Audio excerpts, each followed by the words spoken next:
बिजली की फरोख्त में मुसलसल कमी, अवाम का सोलर पर इन्हिसार में इजाफा। नेशनल ग्रिड से सारिफीन ने बिजली की खरीदारी कम कर दी। सालाना बुनियादों पर जनवरी में बिजली की पैदावार में 2% कमी रिकॉर्ड। जनवरी में नेट मीटरिंग सारिफीन से डिस्कोज ने 5 करोड़ 90 लाख यूनिट्स बिजली खरीदी। नेट मीटरिंग सारिफीन का बोझ फ्यूल कॉस्ट एडजस्टमेंट में डाला गया। इसी पर बात करेंगे। ज़ीशान यूसुफजई हमारे साथ मौजूद हैं। ज़ीशान, आगाह कीजिएगा इस हवाले से। देखिए इकरा, ये जो रेफरेंस है इसने हुकूमत के अंदाज़ों को ही गलत कर दिया है, चूँकि नेपरा जो है वो साल भर का रेफरेंस बनाता है और फिर उस हिसाब से जो है बिजली की जनरेशन की जाती है।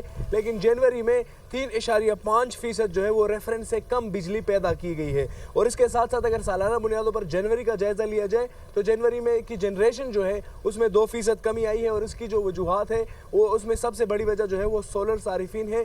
और सोलर के जो नेट मीटरिंग सारिफीन है उनसे जनवरी में सिर्फ डिस्कोज ने, जो कि 10 डिस्कोज है, 5 करोड़ 90 लाख यूनिट्स जो है उनसे बिजली खरीदी गई। और इसका जो बोझ है वो भी सारिफीन पर डाला गया। और सालाना सोलर नेट मीटरिंग सारिफीन से 150 अरब रुपए का बोझ जो है वो डाला जाता है। ज़राए पावर डिवीज़न से जब हमारी बातचीत हुई तो उन्होंने कहा कि जो ऑफ ग्रिड है सारिफीन सोलर के, उनका डेटा नहीं है। और दूसरी जानिब जो हुकूमत सिंध है और हुकूमत पंजाब है वो सोलर फ्री दिए जा रही है या जो है आसानी पर जो है लोगों को सोलर दिए जा रहे हैं। तो इससे नेशनल ग्रिड पर मजीद जो है वो बोझ बढ़ेगा, क्योंकि जो नेशनल ग्रिड है उससे बिजली की तलब में कमी आती है और जिससे कैपेसिटी पेमेंट्स में इजाफा होगा।